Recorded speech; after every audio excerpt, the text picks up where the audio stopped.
5 years ago, if you knew an API framework and a database, you were set. This year, backend engineering has fundamentally changed, and most developers haven't caught up. And I'm not saying this to scare you, I'm saying this because I've watched this happen in real time. The developers who are thriving right now aren't the ones who learned more tools. They're the ones who understood what shifted and then adapted to it. Today, I'm gonna break down the 5 things that have made backend engineering harder than it's ever been and what you can actually do about it. So let's get into it. Starting with number 1, which is AI changed the expectations, not the work. Now, this one is like a double-edged sword. On one side, we can use these amazing large language models that help us write code and be able to, literally create applications faster than we've ever been able to create before. But on the other side, the bar has risen, right? What you need to be able to accomplish in a shorter period of time, being able to learn quicker and faster than we've ever been able to before. Knowing all of these new AI terms, MCP, which is Model Context Protocol, how that can help you be a faster engineer. Large language models, whether using Claude Code or Codex or Gemini, but knowing how to reduce hallucinations to be able to create the best code possible. The bar has risen on what you need to be able to accomplish. And this is a real thing. AI is making writing the code easier, but it's not changing what is expected, which is fundamentally the work. And what I mean by that is architecture decisions, being able to investigate business logic in databases, understanding system design. Yes, AI can give you pretty good recommendations on things, but at the same time, it has a hard time giving you the correct response or the correct solution based on your unique situation. It either tries to over-engineer or under-engineer almost any type of system design requirement that you give it. It is very good at writing code at times, but it can also create a lot of tech debt that now you as the human have to be responsible for. No, software engineering is not going to go away. We can throw that aside. Software engineering is changing though, and this is what we need to understand. The bar is rising and we need to be able to learn and use these new tools that are available to us to use with our knowledge to create the best product possible. Companies all over the world haven't yet adjusted velocity to AI coding models. And I think that's a good thing, right? The bar is rising, but it's rising at a slower rate than what AI tools are giving to us. Like if we started back in 2020 when GPT-3 came out or 2021, the bar didn't raise at all. It was just, do you know how to use ChatGPT? But then all of a sudden we're getting these agentic models that we can add to our coding editors, whether that's Cursor and you're using Composer or you're using Codex or you're using Claude Code.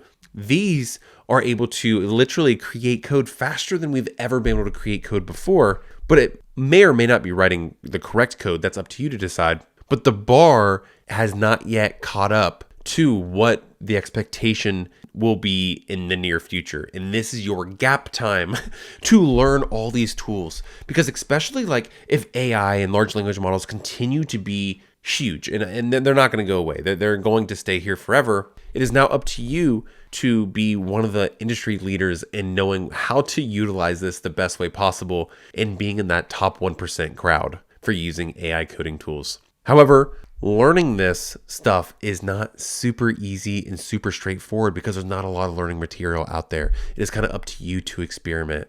And that's one of the main reasons why backend engineering is getting a little bit harder, is because not only do you have to understand everything about backend engineering, you also have to learn these AI coding tools and how to use them properly. I'm curious, do you think AI has changed the expectation of software development? If so, leave your thoughts in the comment below. I want to read every single one of them. And if you have any questions, just drop them in the comments and I'll reply to every single one, I promise. Now, number 2 is what I just ended on, which was the stack has gotten wider.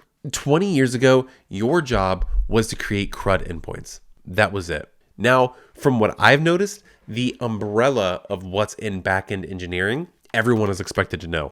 So that's creating your own CI/CD pipelines for the entire application. That is creating the infrastructure, whether that's going to be using Docker, whether that's going to be using Terraform. You need to be able to own the infrastructure, cloud environments, knowing how to do all that. observability. It is up to the backend engineers to include the observability and be able to add the analytics in logging and everything that needs to go into every time the request hits the server. And that is already on top of knowing the programming languages, the frameworks, the databases, everything like that. And now we're adding AI coding on top of it and potentially AI engineering in the near future, which is developing applications that are smart enough to use these AI models. And that's like RAG, being able to create your own MCPs and all that kind of stuff. So the stack is continually widening, and a lot of applications or a lot of companies will rely on the backend engineer to create the entire architecture for the entire application.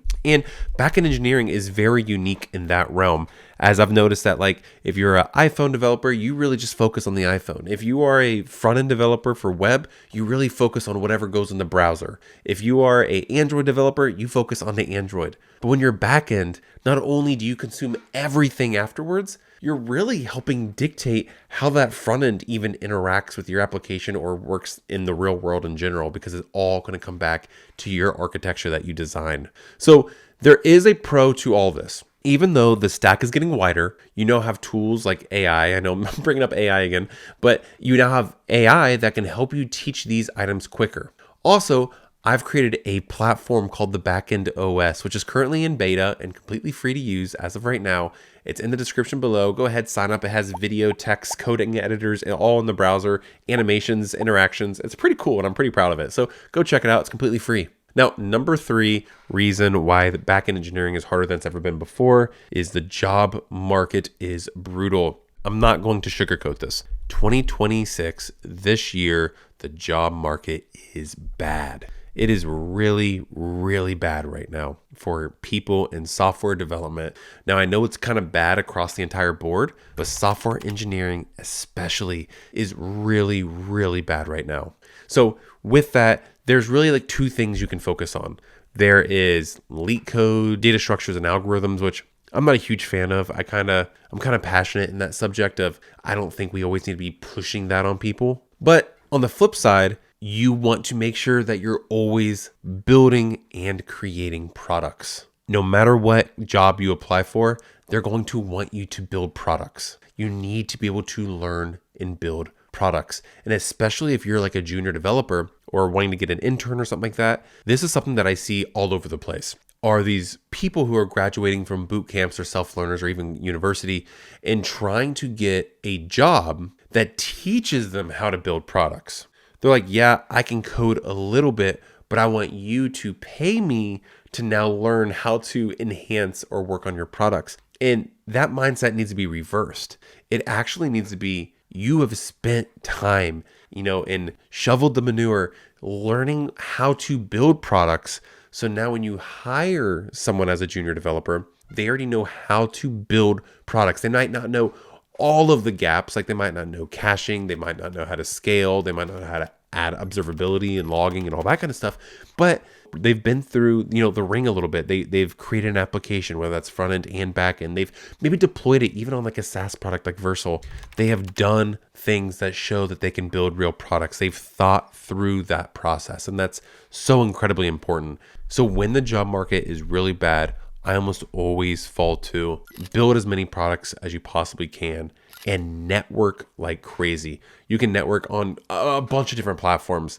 LinkedIn, Threads, I've seen super active. I'd probably say LinkedIn is one of the best because you can get literally access to the people working at companies, and you can DM them and kind of show off your portfolio just by posting. And I think that's a really powerful skill that a lot of people don't take advantage of. But when the job market is bad, backend engineering is just so competitive and it's so hard. So make sure that you're trying to always just get better every single day.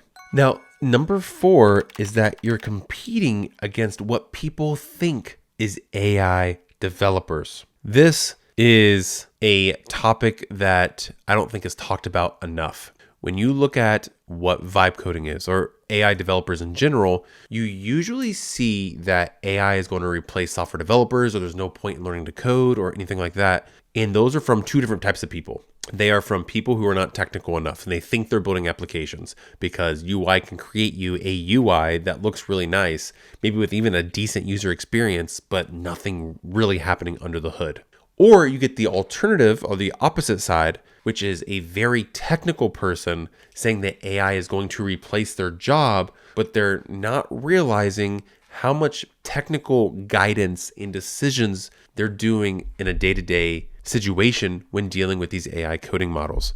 And I have noticed that I have also fallen into that before, where I'm over here like AI is crazy good because I have Claude Code writing the code and I have Codex reviewing it all simultaneously. But all the setup, all the directions, all the, I don't think that's right, let's go this direction, and system architecture and design that goes into it, a lot of people don't have. And you can rely on AI to make those decisions for you, but they're usually not always the best solution. So why I say you're competing against what people think AI coding is a lot of hiring managers, a lot of project managers, a lot of HR, a lot of people are in this realm of thinking they understand how AI works, thinking they understand how these AI coding agents work, but they're not technical enough to use them, or they're too technical is aggressive, I guess, but they're technical in using them with their guidance. And it's hard to find the middle ground of someone who's like, yes, it can help facilitate, but it does not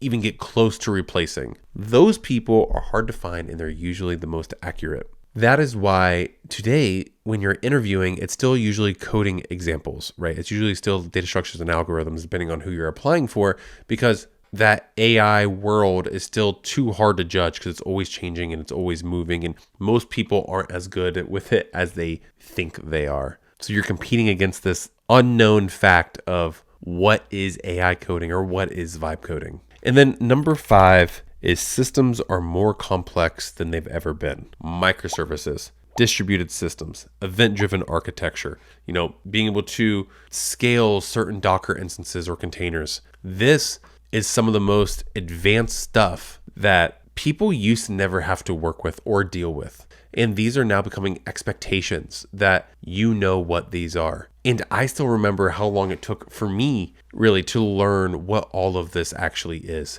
And it's tough stuff. It's tough. It's easy to learn the buzzwords, right? It's easy to be like, yeah, we want to go in this direction, or yeah, we want to do this, or yeah, let's go ahead and implement it this way. But it's really not that easy, right? It's tough to be able to identify and learn and be able to be and go in the rabbit hole enough to literally learn what you need to learn to be better, to grow, and to move the company forward. Those are the main issues that I see right now, is that you don't know what you don't know, right? And it's really hard to get through that. If you're a junior developer and all you know how to do is build a CRUD app, you're gonna have a really hard time getting that first role. It's really being able to dive into these external, areas of technology that is outside the code that's falling more into system design. And that's another reason why it's harder than ever to be a backend engineer right now. If you have any comments about how to be a backend engineer right now, please leave them and I will answer every single one of them. I promise you. And I hope you like the video, and I will see you in the next.